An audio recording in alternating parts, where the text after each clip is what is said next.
Bonjour à tous. Dans cette vidéo, je vais vous expliquer comment j'ai fait pour financer mon appartement. Car oui, cet appartement, je ne l'ai pas acheté cash. J'ai emprunté de l'argent à une banque. Et avant de commencer cette vidéo, je vous invite à vous abonner si ce n'est pas déjà fait. Et restez bien jusqu'à la fin car c'est là où vous comprendrez un peu tout le schmilblick. Bon, tout a commencé il y a 2 ans. Comme vous devez peut-être le savoir, moi je suis martiniquais, je suis arrivé en métropole il y a de cela peut-être maintenant 8 ans. Donc j'ai fait des études sur Paris, ensuite il y a eu le confinement. Pendant ce confinement, j'ai passé un petit peu de temps à Brive-la-Gaillarde. Voilà, c'était juste avant le confinement.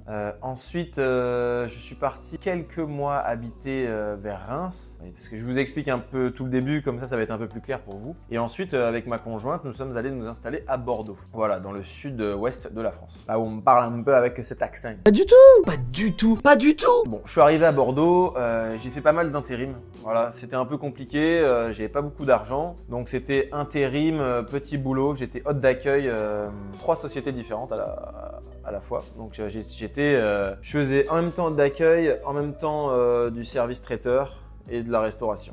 Voilà. Donc petit boulot sur petit boulot, chose que je faisais déjà à Paris pendant mes études. À partir de ce moment-là, je vous avoue, il n'y avait rien de très stable dans ma vie. Et là, je me suis dit, bon ok Adrien, c'est un peu le sbeul, hein. Donc il faut que tu trouves un travail.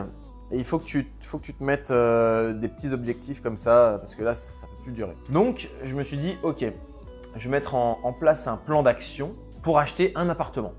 Voilà, c'est très simple, je vais mettre en place un plan d'action pour acheter un appartement. Je ne pouvais pas aller voir n'importe quelle banque et dire « Bonjour, je suis intérimaire dans la restauration et j'aimerais acheter un appartement pour faire du locatif. » Alors là, vous vous doutez bien que toutes les banques allaient me dire « Écoute mon petit, t'es bien gentil, mais non, c'est pas possible, retourne voir ailleurs si on y est. » Donc voilà, il fallait que je mette en place un plan d'action.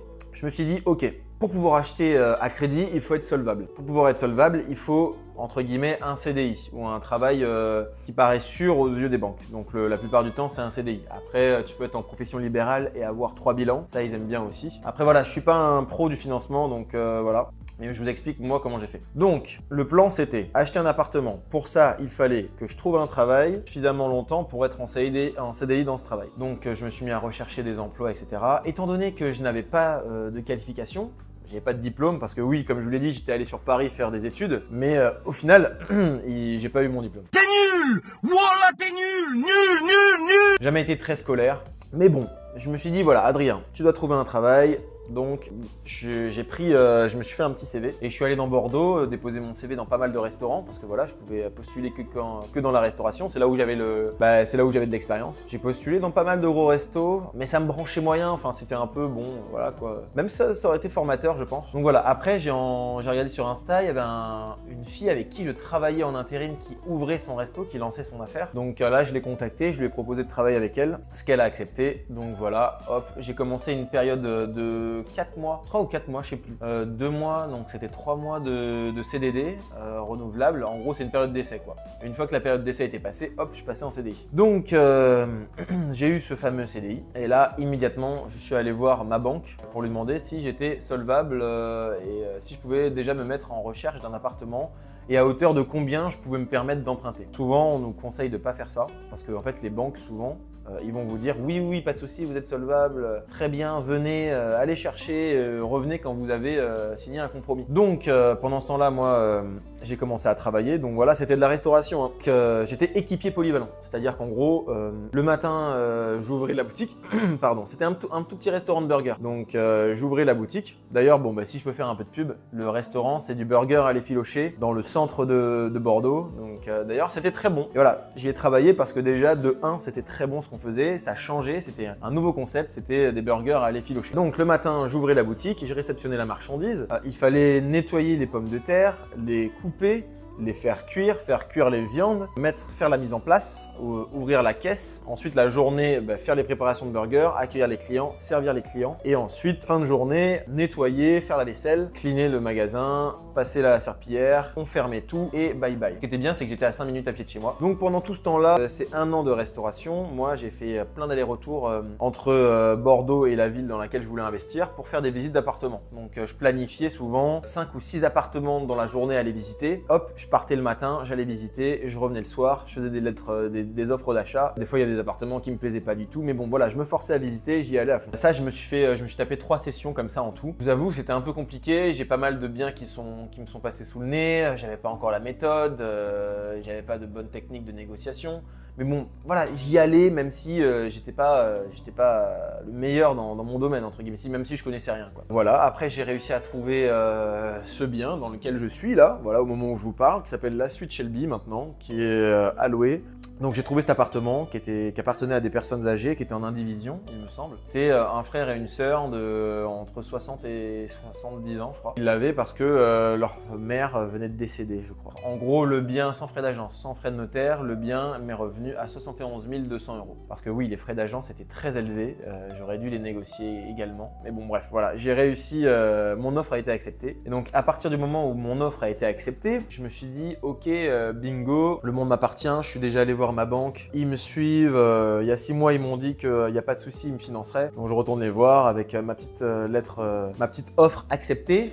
Et là ils me disent, en plus c'est un peu des chiens de la casse, parce qu'ils me disent au bout de 1 mois, non en fait au final on vous suit pas. Et ils me donnent aucune raison, ils me disent pas non vous n'êtes pas solvable, quoi que ceci, c'est non monsieur Rose, c'est mort, on ne vous suit pas sur ce coup-là. Je me suis dit, ah bon bah ok, sauf que moi, je pensais vraiment que c'était trop fastoche, quoi. Donc, j'avais déjà prévu de partir en vacances avec ma copine. Quasiment au moment où je reçois le refus, je pars à Madère avec elle, faire des petites vacances tranquillou bilou. Et donc là, à Madère, je me dis, ok, branle-bas de combat, comment je fais? J'appelle des gens, ils me disent, ok, appelle ce courtier, tu vas voir, il est super. Donc voilà, je passe par un courtier. Je reviens de Madère, j'ai littéralement fait toutes les banques de Bordeaux. Donc voilà, je me suis créé un petit dossier bancaire. Moi, j'écoutais beaucoup, en fait, pendant que je nettoyais les patates le matin dans mon restaurant, j'écoutais beaucoup le podcast de Bye Bye Patron. Donc voilà, faut rendre à César ce qui est à César. Et c'est lui, c'est ce mec-là qui s'appelle Thibaut, qui fait ce podcast-là, qui s'appelle Bye Bye Patron. C'est un podcast immobilier. Et c'est grâce à ce podcast-là que j'ai énormément appris au milieu de l'investissement immobilier. Et j'ai acheté sa petite formation qui s'appelle Dossier bancaire en béton. Voilà, c'était pas très cher, mais au moins ça me permettait d'avoir un dossier bancaire en béton. Et donc je me suis constitué ce dossier bancaire. Je suis allé littéralement voir toutes les banques de Bordeaux Centre, quasiment toutes les banques de Bordeaux Centre, ça c'est sûr. Après, je suis pas allé vers les Chartrons, Bacalan, etc. Pris quand même pas mal de refus. Donc là, ça commençait à être le stress parce que j'avais un courtier qui m'avait dit non, c'est mort. J'ai commencé à avoir pas mal de refus. C'était le début de l'augmentation des taux. Au début de mes recherches, on était à 1,75. Les taux du HCSF. Enfin, les taux, voilà, les taux d'emprunt, quoi, immobilier, en France. Quand moi, j'ai pu emprunter, j'étais à 3,80, vous vous rendez compte? Et toutes les 2 semaines, ça faisait qu'augmenter. Toutes les 2 semaines, je regardais, ça faisait qu'augmenter. Et du coup, vu que ça faisait qu'augmenter, moi, ma capacité d'emprunt diminuait et le prix de mon remboursement, de ce que j'allais rembourser sur mes 20 ou 25 ans, ben ce nombre-là ne faisait qu'augmenter. Donc en gros, le temps jouait en ma défaveur. Donc c'était assez stressant, je me prenais refus sur refus, mais j'ai pas lâché l'affaire, je suis allé voir littéralement plein de banques. Alors il y a beaucoup de banquiers, parce que si j'ai bien compris, entre guillemets, les banques, elles ont, bon, déjà elles étaient frileuses à ce moment-là, et en plus de ça, elles ont, si j'ai bien compris, une capacité de financement à l'année qui leur est attribuée par agence, et à partir du moment où elles ont dépassé leur capacité de financement, qu'elles ont déjà financé, on leur avait donné, allez tiens, cette année tu dois financer, on te laisse financer à hauteur de 10 millions d'euros des gens pour leur achat immobilier. Voilà, une fois qu'ils ont rempli leur quota, ça sert plus à rien de prendre des gens et de les financer. Donc je sais qu'il y a pas mal de banques qui m'ont refusé par rapport à ça, mais voilà, je sais qu'il y avait encore des banques qui pouvaient me financer. Donc je suis allé voir notamment 2 banques, une qui me finançait à 5%. Voilà, donc eux ils disaient ok, pas de souci, on vous finance, mais à 5%. Mais bon, vous savez, à ce moment-là, on est tellement désespéré qu'on est prêt à tout. Qu'il y a une autre banque qui était prête à me financer à 3,80 ou 3,90 ou quasiment 4, ou 4,23 je crois. Ouais, c'était ça, 4,23. Donc là, j'étais là, waouh, c'est déjà beaucoup moins que 5. Donc top. Pendant ce temps-là, moi, je me suis dit, ok, je vais dans la ville dans laquelle je vais investir, tac. Je me prends un courtier, le courtier, j'ai un bon feeling avec lui. Un mec super qui m'a vraiment, il a réussi à me trouver une banque, la Caisse d'épargne. Je leur avais dit que à la base, ce qui était vrai, à la base, je voulais faire du locatif classique, c'est-à-dire mettre quelqu'un dedans à hauteur de 700 € par mois. Voilà, ça me remboursait mon prêt. J'étais peut-être à 3 ou 4% de renta brute. Les banques, bon, voilà, ça la dérangeait pas. Ça s'autofinançait, c'était plutôt classique pour elle. Sauf que quand j'ai acheté, je me suis rendu compte qu'il y avait quand même... Alors déjà, en plus que le fait que l'appartement était désuet, qu'il fallait entre guillemets le rafraîchir, il y avait également cette problématique du DPE. En fonction de la lettre qu'on attribue à ton logement pour le DPE, tu ne pourrais pas le louer si par exemple il est G à partir de là, 2024, tu ne pouvais plus le louer en location. Et bon bref, voilà, donc pareil, je me suis dit bon ben mince, il va falloir que je refasse des travaux d'isolation. Et donc j'ai fait venir pas mal d'artisans. Les artisans m'ont fait des devis exorbitants. Voilà, j'ai pris les courtiers en travaux, j'ai pris des solutions travaux clés en main. J'avais des devis à 95 000 €, donc qui étaient plus chers que le prix de l'appartement. J'ai décidé de faire les travaux moi-même. Je me suis dit ok, bon là c'était quelque chose d'assez difficile pour moi parce que en réfléchissant bien, quitter mon CDI. Je remercie mes anciens employeurs qui m'ont accordé une rupture conventionnelle. Ça m'a permis d'être au Pôle emploi et grâce à ça, je pouvais me pencher à 100% sur les travaux de l'appartement. Donc après voilà, toute la partie travaux, je ne vais pas vous la détailler dans cette vidéo, il va y avoir plein de vidéos, il y en a même déjà pas mal sur la chaîne YouTube. J'ai dû quitter mon CDI, me plonger à fond dans les travaux. Pareil, je m'étais mis une deadline en février 2024. Les travaux ont réellement commencé en février 2024. Voilà. Donc, bon. Par contre après voilà, j'avais plus le choix, une fois que tu as cassé les murs, etc., tu y vas à fond. Après, là, les travaux sont terminés, le bien est mis en location, il tourne bien, franchement, il tourne bien. Et là, le mois de septembre, sur tout le mois, j'avais 3 ou 4 jours, je crois, où il n'était pas loué. Donc, voilà, il m'a généré plus de 2300 € de chiffre d'affaires. Donc, c'est vraiment pas mal. Voilà. Ok, j'ai une rentabilité beaucoup plus élevée qu'avec un bien en location classique, mais il faut savoir que j'ai aussi beaucoup plus de problèmes. Ça me prend beaucoup plus de temps. Je dois me dégager du temps, de la disponibilité pour cet appartement. Voilà, il faut savoir que quand vous faites un investissement comme ça, la location courte durée, on est à mi-chemin entre un investissement et un business. Voilà, c'est même pour moi, les investissements à courte durée à thème, balnéo, sauna, etc., on est même déjà sur un petit business. Et ce qu'il faut savoir, c'est que moi, j'avais déjà fait plein de projets, etc. J'étais un peu un mec perdu avant. J'avais pas de diplôme, j'aimais pas les études, je faisais que des petits boulots. J'étais pas perdu, mais bon voilà, j'étais un branleur. Je buvais beaucoup d'alcool, je faisais pas mal la fête. Ce qui est bien, c'est que la vie nous remet 2-3 petites claques derrière la tête de temps en temps. Donc quand on se rend compte qu'on n'a pas d'argent, qu'on est dans une situation instable, je me suis dit ok Adrien, vas-y, prends ce CDI. J'ai eu mon diplôme, donc je me suis inscrit à un BTS. C'est un BTS à distance. Enfin tout ça, voilà, ça a été 2 ans vraiment où je me suis donné à fond. Oui, là où je voulais en revenir, pardon, c'est que c'est pas un investissement passif. C'est pas comme si j'avais acheté l'appartement, je mets un locataire en longue durée dedans, je touche des loyers tous les mois, il est en nu. Voilà, c'est à l'autofinancement et dans 20 ans, je le revends. J'arbitre et là, je dégage de l'argent. Non, il y a plus de charges, il faut tenir une comptabilité à jour, il faut mettre en place des stratégies marketing, il faut mettre en place pas mal de stratégies pour promouvoir le bien, il faut avoir un homme à tout faire, il faut créer une équipe ménage.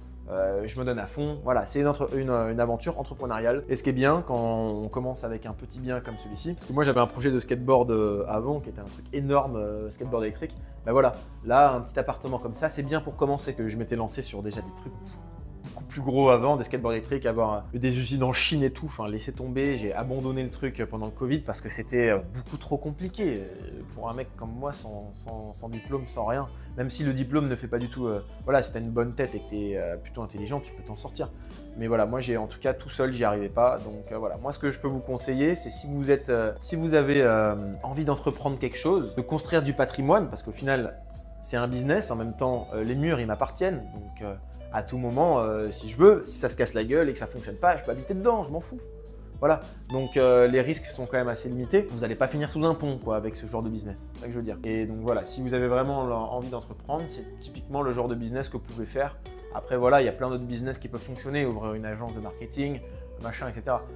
Faites ce qui vous plaît, c'est pas là, je ne vais pas vous influencer là-dedans, mais c'est entre guillemets, moi, c'est parfait pour moi. Et vous aussi, vous pouvez le faire, je pense. Donc en même temps ça vous motive et en même temps moi ça me remet les idées en place parce que ça fait déjà un petit moment que j'ai financé cet appartement. Donc voilà, c'est la fin de cette vidéo. Dites-moi si ça vous a plu, n'hésitez pas à vous abonner. Et puis sur ce, moi je vous dis à bientôt. C'était Adrien, allez ciao.